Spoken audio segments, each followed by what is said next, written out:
My name is Amara Dubois, and I'm 32 years old. I live in the riverfront district of Portside, Pennsylvania, a town that sits right on the edge of the Allegheny River, where the water flows slow and steady like the pace of life around here. It's a quiet place mostly, with old brick buildings and cobblestone streets that have seen better days, but it's home. I run a little flower shop called Petal Pushers, right on the main drag, and I love it. Every morning, I wake up before the sun, head down to the shop, and arrange bouquets for people's birthdays, anniversaries, or just because. It makes me happy to bring a little beauty into the world, one stem at a time. I've lived here my whole life, and everyone knows me, or at least they think they do. I'm the flower lady, always smiling, always kind, but there's more to me than that. There's a fire inside me that doesn't get stirred up often, but when it does, watch out. My husband, Leo, is a photographer. He's always got a camera slung around his neck, capturing moments big and small. He says life is made of those little slices of time, and he wants to remember them all. I love that about him, his passion for preserving memories. We've been married for 8 years, and we're happy. We live in a small apartment above my shop, with a view of the river, and most nights, we sit on our balcony, sipping wine and talking about our dreams. It's a good life, simple and sweet, and I wouldn't trade it for anything. But sometimes, even the sweetest life can turn sour in an instant. It happened during the Portside Summer Festival, the biggest event of the year here. The whole town turns out for it, with food stalls, live music, and a parade that winds through the streets. Leo and I were there, hand in hand, enjoying the sunshine and the crowd.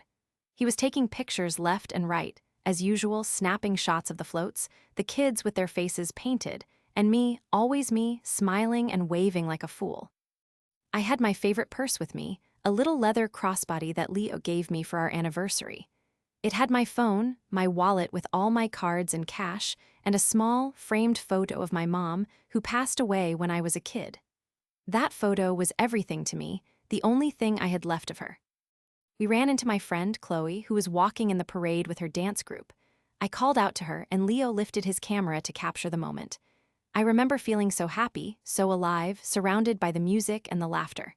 But then, as Chloe moved on and the crowd surged around us, I felt a tug on my purse. I didn't think much of it at first, just figured someone had bumped into me. But a minute later, when I went to check my phone, it was gone. My heart dropped into my stomach. I patted my pockets, my purse, but it wasn't there. My wallet was missing too. Panic set in, cold and sharp. Leo noticed my face and asked what was wrong. When I told him, his expression turned grim. We immediately started retracing our steps, thinking maybe it had fallen out, but deep down, I knew someone had taken it. We decided to look through the photos Leo had taken, hoping maybe we'd see something, a clue, anything. He scrolled through them on his camera, and that's when we saw it. In one of the pictures, a woman was standing right behind me, her hand buried in my purse, hidden under a large rainbow flag she was holding.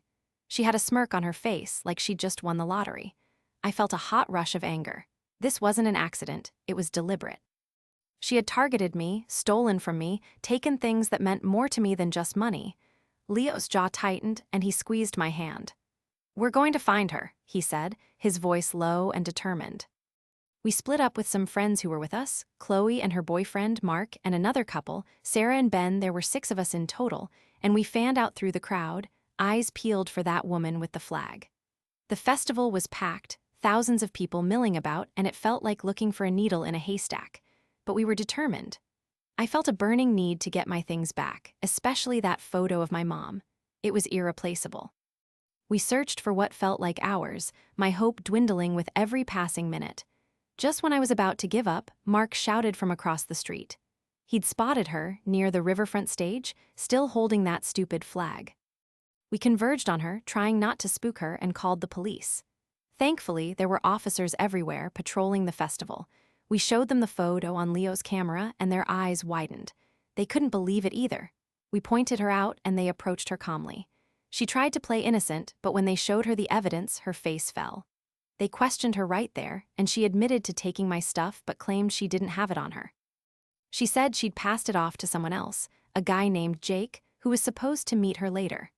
The police pressed her, and after about an hour of back and forth, she finally agreed to call him to avoid me pressing charges. She put the phone on speaker, and we all listened as she told Jake to leave the phone and wallet at a spot by the river under the old railroad bridge. The officers went to retrieve it while we waited with her, cuffed and sitting on a bench. I was shaking with anticipation, hoping against hope that I'd get my mom's photo back. When the police returned, they handed me a phone and a wallet. My heart leaped, but then I looked closer. The phone was the same make and model as mine, but it had a cracked screen mine didn't have. The wallet was leather, but it was brown, not black like mine. Inside, there was someone else's ID, someone else's photos. It wasn't my stuff. The woman had lied even then.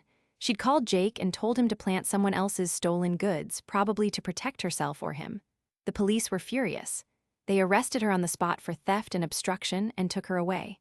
I stood there, holding a stranger's belongings, feeling hollow. I hadn't got my things back. I'd helped recover someone else's, but my mom's photo was still gone, probably sold or tossed aside. The victory felt empty, and the anger inside me grew into something darker, something fierce. In the days that followed, I couldn't shake the feeling of violation. Every time I closed my eyes, I saw that woman's smirk, her hand in my purse. I felt stupid for not being more careful, for trusting that a crowded festival was safe. Leo tried to comfort me, reminding me that we'd done everything right, that she was in jail, but it wasn't enough. I wanted my things back. I needed them. I started obsessing over it, scrolling through online marketplaces, checking pawn shops in nearby towns, hoping maybe my phone or wallet would turn up. But nothing. It was like they'd vanished into thin air. Then, about a week later, I got a call from the police. The woman, whose name was Denise, had been released on bail. She had a record, but it was mostly small-time stuff, and the judge went easy on her. I was livid. How could they let her go? She'd de-stolen from me, lied to the police, and who knows how many others she'd ripped off. The officer told me there wasn't much they could do without more evidence, and since my items weren't recovered, the case was weak. I hung up, my hands trembling. This wasn't over, not by a long shot. I decided to take matters into my own hands. If the police couldn't help me, I'd help myself. I started digging into Denise's life. It wasn't hard, she wasn't exactly discreet. She lived in a rundown apartment complex on the outskirts of town, and she hung out at a shady bar called the Rusty Anchor. I drove by there one night, saw her through the window, laughing with a group of rough-looking people. My blood boiled. She was free, living her life, while I was stuck with this hole in my heart. I needed to confront her, to make her tell me where my stuff was, so I came up with a plan. I'd go to the Rusty Anchor, pretend to be someone else, and get close to her. Maybe then I could get some answers. I dressed down, wore clothes I'd never usually wear, a tight top, jeans with holes, too much makeup, and went to the bar alone. It was loud and smoky, and I felt out of place, but I pushed through. I spotted Denise at a pool table, drinking a beer and joking around. I took a deep breath and walked over, acting like I was looking for someone. I bumped into her accidentally on purpose, spilling my drink on myself. She turned, annoyed, but then her eyes narrowed. "Do I know you?" she asked. My heart raced, but I kept my cool. "No, sorry," I said, forcing a smile. "I'm new in town, just looking for a good time." She seemed to buy it, and we started talking. I lied about my name, said I was passing through, and she started bragging about her scores at the festival, how easy it was to pick pockets in a crowd. I felt sick, but I played along, laughing at her jokes, buying her drinks. After a few hours, she was drunk and loose-lipped. She mentioned Jake, her partner, and how they had a system. She'd lift the items, he'd fence them online or to a guy in the next town over. My phone was probably long gone, she said, but she remembered the wallet because of the photo inside. "Some lady, old-fashioned frame," she slurred. "Jake kept it, thought it was funny." My stomach clenched. Jake had my mom's photo. I asked where I could find him, pretending I was interested in buying some hot goods. She grinned, thinking I was a fellow criminal, and gave me an address, a trailer park on the edge of Portside. I left the bar, my head spinning with anger and determination. I had a lead. Now I just had to follow it. The next day, I drove to the trailer park. It was a dismal place with broken-down homes and junk in every yard. I found the address Denise had given me, a rusty trailer with a motorcycle out front. I knocked on the door, and a tall, skinny guy with tattoos answered. "Yeah," he said, looking me up and down. I pretended to be a friend of Denise's, here to see what he had for sale. He let me in, and the place was a mess, filled with stolen electronics, jewelry, and piles of wallets and phones. My heart jumped when I saw a stack of photos on a table. I scanned them quickly, and there it was, my mom's picture in its little frame. I pointed to it. "How much for that?" I asked, trying to sound casual. He laughed. "That, nah, not for sale, souvenir." I insisted, offering money, but he got suspicious. "Who are you?" he demanded. I panicked and made a run for it, grabbing the photo as I bolted out the door. He chased me shouting, but I jumped in my car and sped off, my heart pounding. I had it. I had my mom's photo back. I should have felt relieved, but all I felt was rage. These people had taken something precious, treated it like trash, and almost gotten away with it. Denise was free, Jake was still out there, and they'd do it again to someone else. I couldn't let that happen. I went home, clutching the photo to my chest. Leo was worried sick when I told him what I'd done. He said I was reckless, that I could have been hurt. He was right, but I didn't care. I had to finish this. I decided to gather evidence against them to make sure they both went away for good. I started watching Jake's trailer, taking notes on his routines, the people he met with. I saw him meet with Denise a few times, exchanging items, counting money.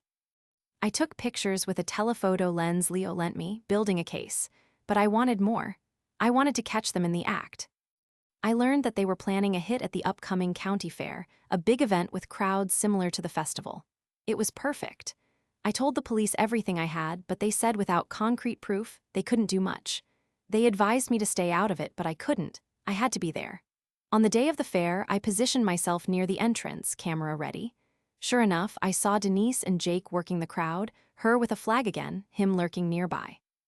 I followed them, snapping photos as she dipped into purses and pockets.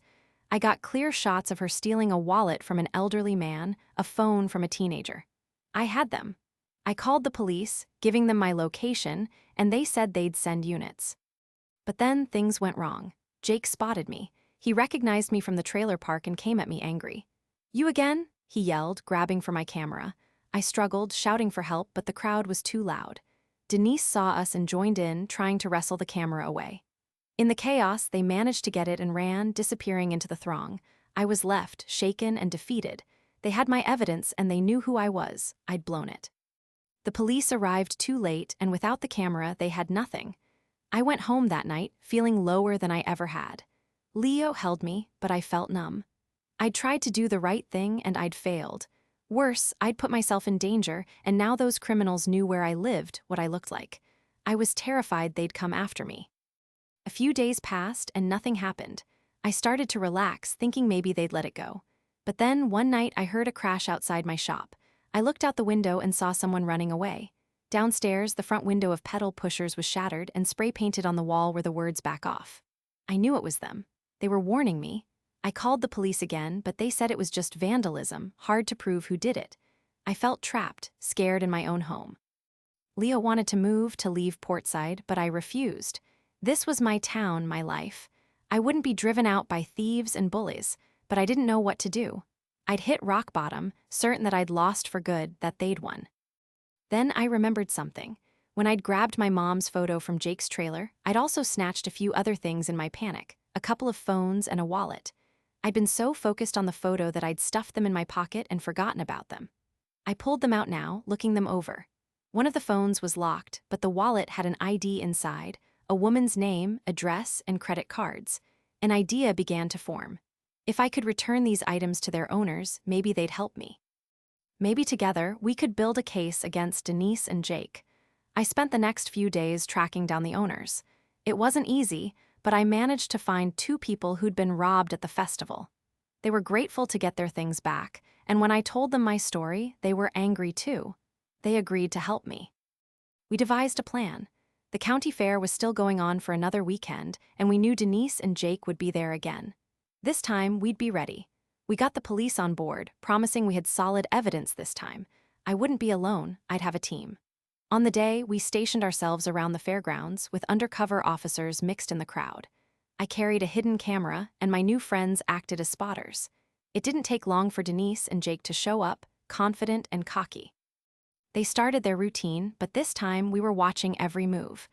I got clear video of them stealing, and the police moved in, surrounding them. There was a struggle, but they were caught red-handed, with stolen goods on them. It was over. They were arrested, and this time, with multiple witnesses and video evidence, the charges would stick. In the aftermath, I felt a sense of justice I hadn't thought possible. Denise and Jake were sentenced to prison time, and the community rallied around me, praising my bravery. But the best part was getting my mom's photo back properly, clean and safe in its frame on my bedside table. Leo and I grew closer through it all, and my flower shop became busier than ever, with people coming in just to say hello. Life returned to normal, but I was changed. I'd learned that sometimes you have to fight for what's yours, and that even a flower lady can have thorns. And as for that stranger's phone I'd recovered initially, I finally tracked down its owner, a college student from out of town, and returned it to her. She couldn't believe the story, but she was grateful. It felt good to close that loop, to know that something good had come out of the mess. But I'll always remember the heat of that anger, the drive for revenge, and how it led me to a justice I had to seize for myself.